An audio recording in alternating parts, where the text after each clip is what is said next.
Ryan is standing by. He is pitch hitting for Jeremy, whose flight got canceled. So we're going to chat to Ryan Gardner now, Senior Counsel at First Liberty Institute, about the way the IRS has been picking on churches. That makes me mad, Ryan. Welcome to the show. Good morning. Thanks for having me. Yeah, thanks for being here. Poor Jeremy. Flights have been crazy. Don't tell me he's not in Newark. I don't think so, fortunately. But, summertime, you never know what's going to happen. Yeah, it worries me because I think they were still on AOL dial-up. All right, so why would the IRS pick on churches? I mean, why are they punishing churches? What are churches doing? Are they just trying to force them to do things that are against their religious beliefs? So for about 50 years now, there's been a law on the books called the Johnson Amendment. And what the Johnson Amendment does is it regulates 501c3 organizations, which many churches have decided to obtain for tax exemption purposes. And under that, they are not allowed to participate in political activity, essentially. And so what that has been used by the IRS to do over the years is to silence churches, keep them from speaking out on anything even remotely political, even causing pastors to censor their very sermons from the pulpit. Fortunately, now the IRS is attempting to take a different position. There was a lawsuit filed last year challenging the Johnson Amendment, and now the IRS and the plaintiffs in that case are proposing to settle that case based upon a new understanding of the Johnson Amendment by the IRS, where the IRS is now going to say that they are no longer going to censor internal church communications and that they are free to discuss political candidates and political issues as dictated by their own faith. I don't think it's the government's business what churches do, like, at all. That's exactly right. It's not the government's business, and they in no way should be regulating and editing what a pastor says from the pulpit. And I think that this goes to all sides.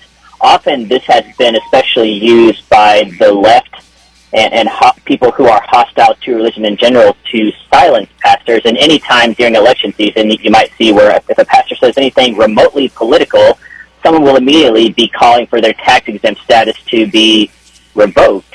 But it equally affects churches on the left, frankly. I remember seeing clips circulating social media last year of a pastor who wanted to endorse Kamala Harris, and he said that that he had to consult with his lawyers before getting up on the stage at church to talk about this. And so really it's something that affects people of faith across this country. And by taking this new position, the IRS is now bringing the law into conformance with the First Amendment and its demands that we have freedom of speech and freedom of religion. And religion is obviously going to touch on political matters. And so people should be free to speak freely. And if you think about it, churches often like to view themselves as one big family in a lot of ways. You hear that those kinds of terms all the time in churches: brother, sister, father, parishioners. Yeah.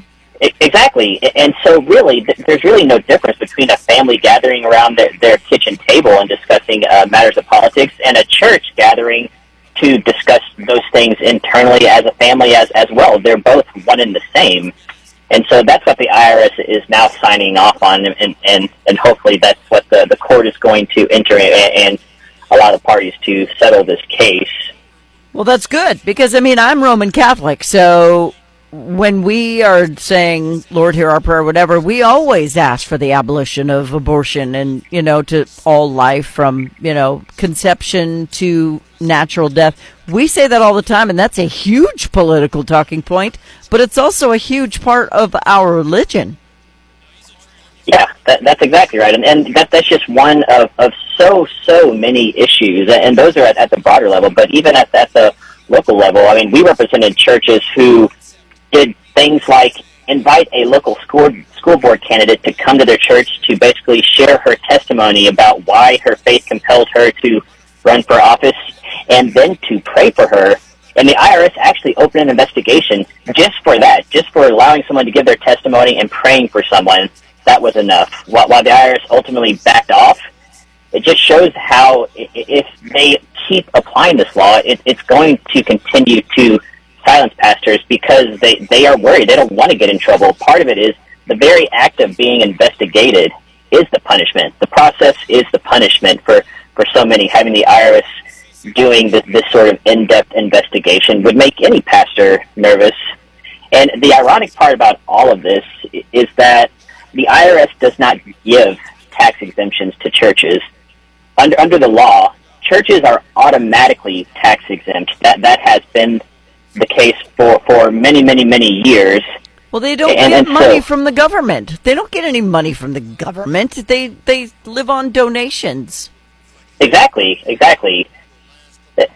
So even this whole idea of having your tax exempt status revoked, the result of having that happen is churches are still tax exempt, and so it is well past time to get rid of this exercise in futility. It is well past time for the Johnson Amendment to be done away with, and for churches to have the freedom to which they were always entitled. Right, and just so you know, they're doing this on behalf of Grace Church in St. Louis, right here in St. Louis in Missouri, and New Way Church in Florida, because this is silly. So when will we know when this is a done deal with the Johnson Amendment?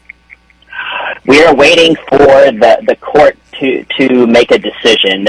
We filed an amicus brief urging the court to do so, as you mentioned, on behalf of New Way Churches, was the church I just mentioned who invited the guest speaker, but also Grace Church in St. Louis. And what they did is they basically circulated among their members a voter guide saying who are the candidates and what are their positions on issues, just to so people make informed decisions. And they got dinged for that and investigated for that. First Liberty stepped in, and we put a stop to that and told the IRS that they didn't have any business investigating the church and how it speaks internally to its members about matters of faith. And yet we have people in the streets protesting, trying to stop crime in D.C. The liberals have their values backwards. It certainly feels that way. Insane. Get off our streets. We're trying to make sure you don't get killed. Get out of our churches. We're trying to help you be saved. I don't know. I'll never understand them. I just won't. But anyway, how do people learn more about First Liberty and how you're fighting for them, Ryan? If you want to learn more about First Liberty and the great work that we are doing across this country, you can go to firstliberty.org.